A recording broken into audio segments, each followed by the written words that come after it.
तो हेलो दोस्तों, मेरे इस चैनल पर आपका पुनः स्वागत है। तो आज हम एक नए टॉपिक के साथ आए हैं, यानी आपको मज़ा भी आएगा।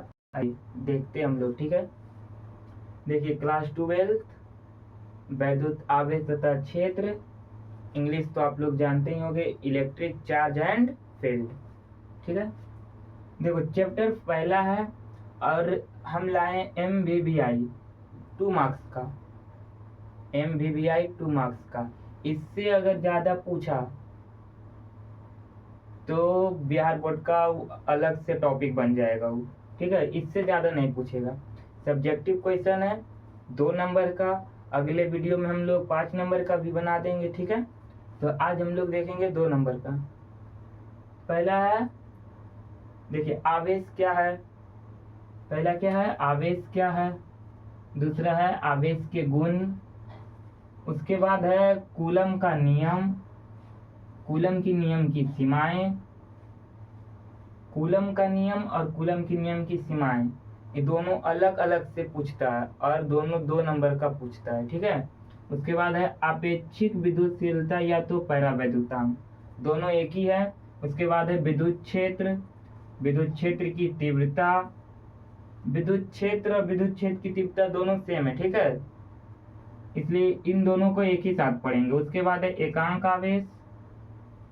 एकांक आवेश, अब इधर आइए, अब इधर देखिए, रेखीय आवेश घनत्व, रेखीय आवेश घनत्व, पृष्ठीय आवेश घनत्व, आयतन आवेश घनत्व, इन तीनों को एक ही साथ पढ़ेंगे। रेखीय आवेश घनत्व, पृष्ठीय आवेश घनत्व, आयतन आवेश घनत्व। उसके बाद है विद्युतीय बल और उनके गुण, विद्युतीय बल रेखाएं और उनके गुण।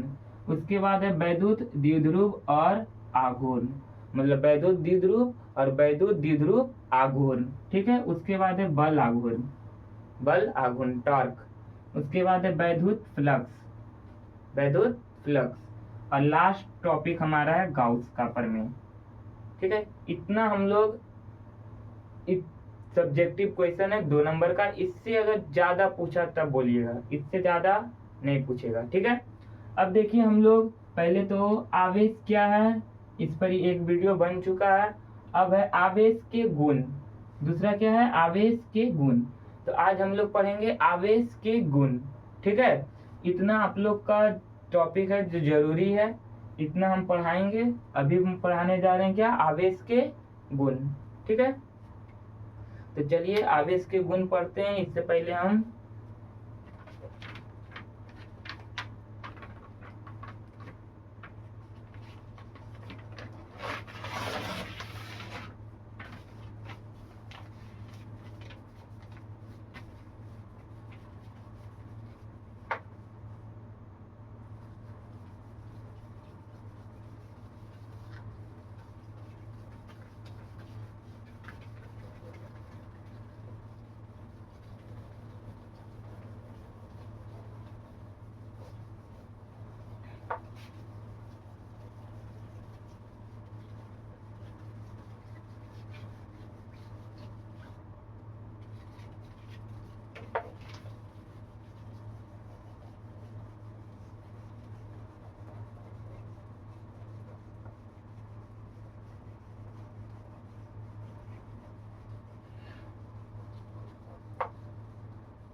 तो हम लोग देखते हैं अब आवेश के गुण, आवेश के गुण, ठीक है। आवेश के गुण,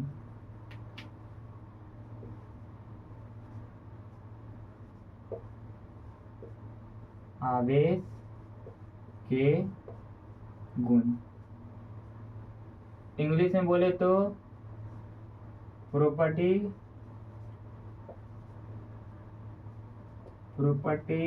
ऑफ चार्ज, ठीक है। आवेश के गुण, प्रॉपर्टी ऑफ चार्ज। तो पहला हमारा है कि जब 2 समान आवेश, पहला है जब जब दो समान आवेश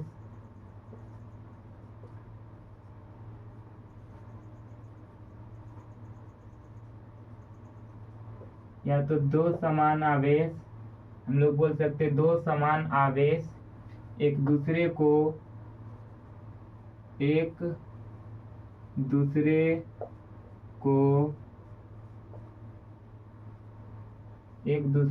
प्रतिकर्षित करते हैं। यानी जब दो समान आवेश रहेगा तो एक दूसरे को क्या करेगा, प्रतिकर्षित। प्रतिकर्षित का मतलब क्या होता है, ये इसको धक्का मारेगा और ये इसको धक्का, मतलब अपने में आपस मिल नहीं जाएगा, ठीक है। इसको धक्का मारेगा, इसको धक्का मारेगा। जैसे में हम लोग लेते हैं एक प्लस चार्ज यानी प्लस आवेश, धन आवेश, एक और धन आवेश, ये दोनों समान आवेश है। और इन दोनों आवेश क्या बोले, पहला गुण, दो समान आवेश एक दूसरे को प्रतिकर्षित करते, मतलब इसको इधर धक्का देगा, इसको इधर। तो पहला गुण हमारा ये था। दूसरा गुण है दो असमान आवेश, दो असमान आवेश, दो असमान आवेश एक दूसरे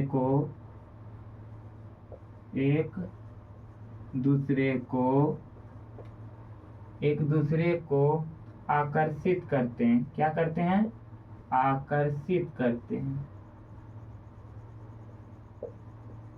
क्या करते हैं, आकर्षित करते हैं। हम क्या बोले, दो असमान आवेश एक दूसरे को क्या करेंगे, आकर्षित करेंगे। यानी दो असमान आवेश, यानी एक प्लस और एक माइनस ले सकते हैं, ठीक है, या तो एक माइनस और एक प्लस ले सकते हैं। अब इन दोनों आवेश क्या करेगा, आकर्षित। आकर्षित का मतलब क्या होता है, अपने ओर खींचना, ठीक है, अपने ओर खींचना। ये इसको अपने ओर खींचेगा, ये प्लस ये अपनी ओर खींचेगा माइनस को, और माइनस प्लस की ओर जाएगा, ठीक है, यानी माइनस प्लस को खींचेगा, ठीक है।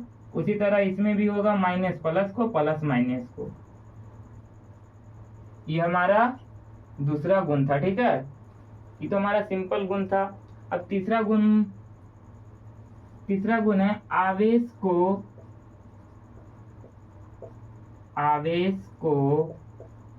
अकेले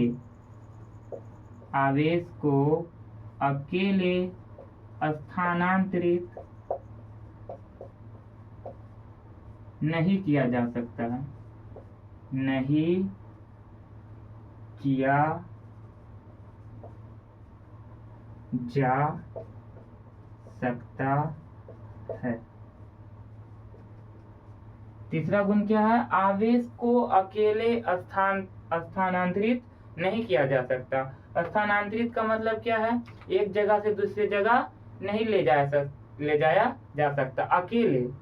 देखो, आवेश उत्पन्न होता है जब दो वस्तु रहता है, यानी जब वस्तु को रगड़ा जाता है, या तो घर्षण करवाया जाता है, या तो प्रेरण से, ठीक है। यानी आवेश को अकेले हम लोग स्थानांतरित नहीं कर सकते हैं, ठीक है।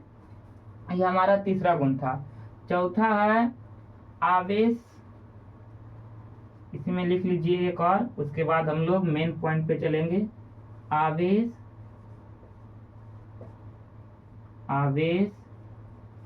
वेग पर निर्भर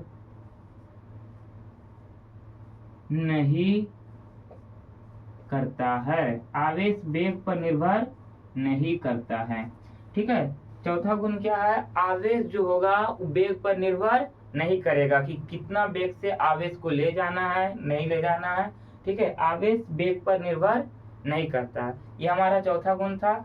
अभी हम लोग 3 से 4 गुण और सीखेंगे, ठीक है।